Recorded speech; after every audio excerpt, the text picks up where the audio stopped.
And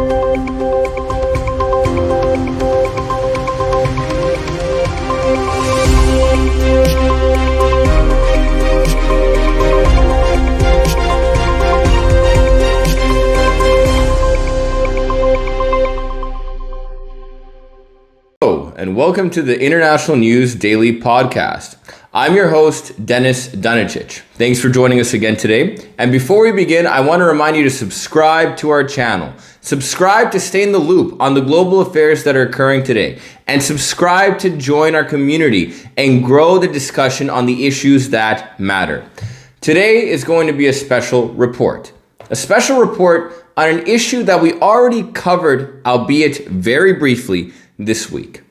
That report is going to focus on missile tests that are occurring in the Korean Peninsula. Specifically, the missile tests that have been carried out by North Korea. Now, both North Korea and South Korea have carried out missile tests this week, and we covered that in our podcast.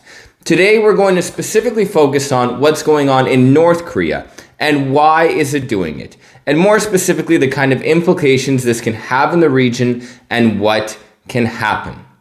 We're going to cover this in three different segments. The first thing is going to be the weapons that have been tested. Why are we going to cover the weapons? Do the weapons really matter?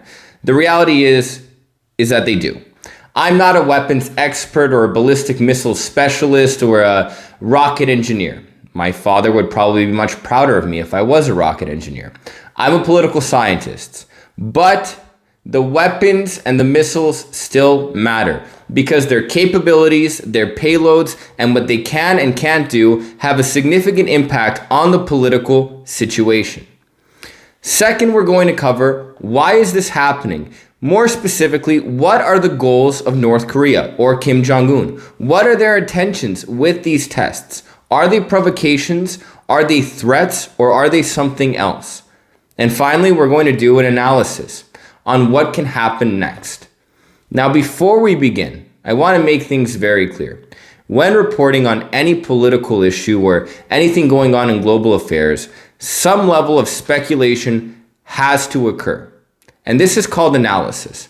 Quite simply because political actors, nations, heads of state, politicians, etc. tend to do things and justify their actions, but are actually doing something with completely different intentions. And that's called analysis. However, North Korea is even more specific when it comes to analysis and even more complicated, simply because the information and the intelligence coming out of North Korea is extremely hard to come by. It's called the Hermit Kingdom for a reason. It is extremely closed off, and it's hard to get any information coming from there. The primary sources being the North Korean state-run media, which obviously is not going to be fully and completely honest with its intentions or what's going on. And generally speaking, in its reports and statements, is extremely vague. The other source are foreign intelligence agencies, such as the CIA or the South Korean intelligence service or Japan's intelligence services. However, these sources can also be biased. Surprise, surprise, the CIA lies sometimes. Now, the other source are satellite images, which really can paint a multitude of pictures. So, when it comes to North Korea, a lot of the reporting done on it, especially coming from my end, is speculation. However, it's still worth speculating on. North Korea is an extremely relevant country. It's a nuclear power. It has a large population, and it is one of the greatest threats to global security today. It's also on the Korean Peninsula, which is one of the world's most globally strategically important locations. So, let's get into the report now that I've given my little disclaimer on the fact that there's probably going to be a little bit of speculation here. Now, what we don't have to speculate on are the weapons. What North Korea has tested have been two different forms of missiles. The first have been North Korea's first train missiles, the first short to medium range missiles able to be launched from trains. Why trains? North Korea has a very expansive and extensive railway network, and it's very easy to hide what is being carried by trains from satellite images, meaning that North Korea can potentially transport nuclear armaments, put them on these missiles, and launch them to South Korea without satellite imagery being able to detect what's going on. Specifically, these missiles that have been tested have a range of 800 kilometers. For our American friends that like to measure things in imaginary numbers, that's about 500 miles. That puts all of South Korea, including US military personnel and assets that are located in the country, in danger and within range of these missiles. In addition to this, and probably more importantly, North Korea tested long-range cruise missiles. Its first long-range cruise missiles and the ones that have the longest range so far.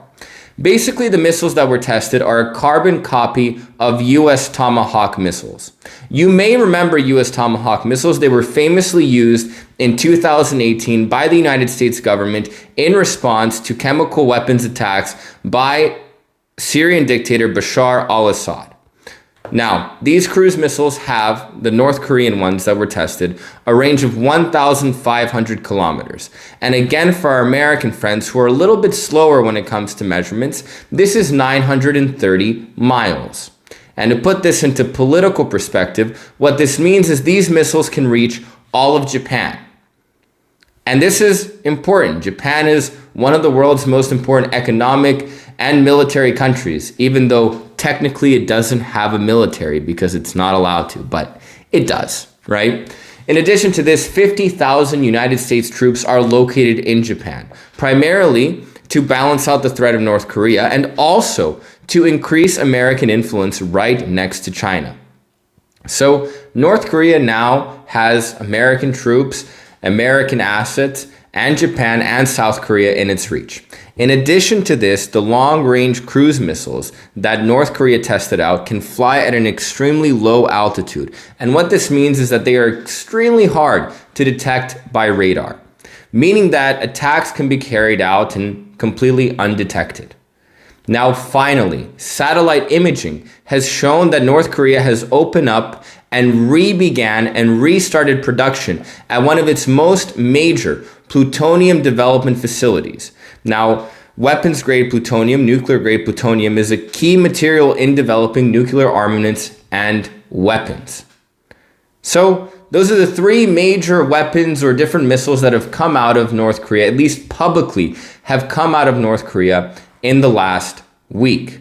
And it's important to note that this comes after an extremely quiet period. North Korea was very quiet for the last 6 months. In fact, since the coronavirus started, North Korea has not even been an important story on the media scale.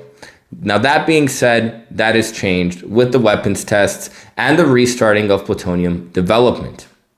Now, why is this happening? Why today and why now? There's many speculations. Some have stated that this is simply a response by North Korea against US and South Korean war games or joint military tactical operations and practices to provoke North Korea. Other people have stated that this is an attempt by Kim Jong-un to show his strength and unify his people and to prevent the elite, the North Korean elite, from taking power from him by showing that he is a strong man. It should be noted that Kim Jong-un has recently debuted a completely new image of himself, losing about 20 kilograms. Now keep in mind, and I mean this to no offense to the individual at all, but when Kim Jong-un became the supreme leader of North Korea, he was just this fat, chubby, young kid who had a serious addiction to cigarettes, alcohol, and women. His health was extremely deteriorating, and in public events and ceremonies, after he would have to walk a few steps, he would be huffing and puffing. And just generally, he was fat. He was fucking fat. Now, recently, Kim Jong-un has lost a significant amount of weight. People have estimated, based on pictures comparing before and after, that he's lost at least 20 kilograms. And again, for Americans who like to measure things in strange numbers, that's about 42 pounds or 44 pounds. I'm not too good at that either. Now, Kim Jong-un could be showing the elite and the North Korean people that he is a strong leader and that he's willing to show the world that he is there to unify and fight for the North Korean people. Keep in mind, North Korea is going through a severe economic crisis. But that's nothing new. North Korea has always fundamentally had a shitty economy. Life has never been economically pleasant or abundant there. You don't hear about people saying, oh, I'm going to immigrate to North Korea. I'm going to build my fortunes there. People just don't do that.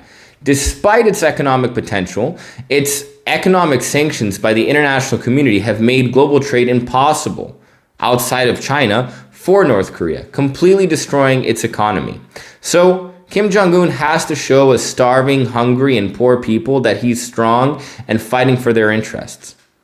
But maybe he actually is fighting for their interests. These tests, and this is the theory that I support the most, are in fact a provocation of South Korea, Japan, the United States, and China to bring back peace talks that were occurring in 2019 or nuclear disarmament talks that were occurring in 2019. Now, 2 years ago, what occurred was a momentous and what people at the time thought historical occasion in which North and South Korea would be able to reconcile their differences and the global community would be able to lift sanctions on North Korea, opening the country up for trade. And many people foolishly thought that North Korea would be willing to give up its nuclear weapons. However, it was not. What happened is that these talks completely came to an end. North Korea's demands, or what it offered, were simply unacceptable to the West. North Korea offered in its deal to close down one facility that it didn't even use anymore in nuclear arms development that was extremely old and going to be shut down anyways, in exchange for a lifting of all major sanctions against its economy. Now, what could be happening right now is effectively North Korea is just attempting to create tensions and bring tensions to a rising and boiling point, and at the very last minute, offer peace talks and offer a seat at the table to bring back disarmament talks. And in international relationships, this is called brinkmanship. And in fact, this became modernized and popularized by the United States during the Cold War, particularly in the 1950s. The United States would, on purpose, increase tensions between the US and the Soviet Union, not with the intention of creating threats or to scare the people of Russia, but to actually bring the Soviet Union to the negotiating table. And this has historically been extremely efficient for North Korea on multiple occasions with multiple US administrations, South Korean presidents, and Japanese prime ministers. It has been able to create new peace talks and new sanctions talks by making outrageous threats and claims, such as being able to have its bombs reach and burn all of New York City, and creating more and more new weapons and new testing. This is simply an attempt to open up talks and lift sanctions on the North Korean economy, which is extremely important. Keep in mind, North Korea, specifically its people, not the elite and not Kim Jong-un, but its people, are extremely poor. And they're poor because the economy is unable to trade with the global community as a whole. It's extremely crucial, especially after the COVID pandemic, which has worsened the economic situation. No one really actually knows how the epidemiological situation is going on in North Korea right now, but clearly and most likely, North Korea needs some form of cooperation or even foreign aid. Help. Now, could this be the reason that Kim Jong-un and North Korea are doing this? I don't know. I don't know Kim Jong-un. I don't think anyone outside of North Korea knows Kim Jong-un, except maybe Dennis Rodman. Dennis Rodman probably knows Kim Jong-un very, very well and probably the best. But it's hard to tell. Though historically, and when looking at the past of North Korea and its history of missile testing and the talks that would happen after and its receiving of foreign aid, this is what is most likely going on. Which brings us into the final part of this report. What's going to happen? What happens next? No one can predict the future, but everyone likes to try, so I might as well do the same. The reality is that North Korea is not going to be able to keep up these provocations for long. It's probably going to commit more testing on different types of missiles. Most likely, it is not going to commit to any nuclear testing or ICBM, intercontinental ballistic missile testing, because it has a self-imposed moratorium, which it stated on itself. North Korea has refused to test any ICBM or nuclear armaments to not provoke the international community. And this was actually done 3 years ago in a show of good faith, and North Korea has stayed loyal to this and true to this as a show of good faith in its intention on continuing talks with South Korea, Washington, and Japan, and the entire global community. But North Korea is probably going to test some other different forms of missiles that are going to be able to penetrate the defenses of its neighbors. What's probably going to be the next form of missile testing are submarine missile tests. The reason why we should predict submarines is because that's what South Korea recently tested, and North Korea wants to be able to match the military power of South Korea, which North Korea actually by far outpaces. Without US military support, South Korea's military would not be able to match North Korea's whatsoever. However, whatever military or missile-wise ballistic capability the South has, North Korea is going to be sure to have it as well. So we can predict this kind of test is going to occur with some kind of outrageous statements, probably surrounding a North Korean national holiday, such as the National Workers' Day, which is the most important holiday in North Korea. Kind of like a North Korean Christmas, but without the Christmas tree or the presents or food. So these testings will probably occur around this date. But North Korea doesn't have a lot of time, because while it provokes the West in its attempt at brinkmanship diplomacy to bring them back to the negotiating table, it has to avoid over-provoking China. China is North Korea's most important and effectively only true ally it has left. The Hermit Kingdom only really has one nation that is its ally, and that is China. And it's very important that North Korea does not provoke or upset China.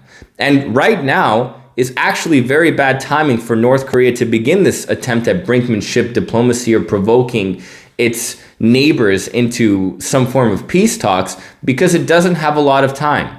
Next year, in 2022, the Winter Olympics are going to be occurring in Beijing, China. And China is a country that is famous for maintaining appearances.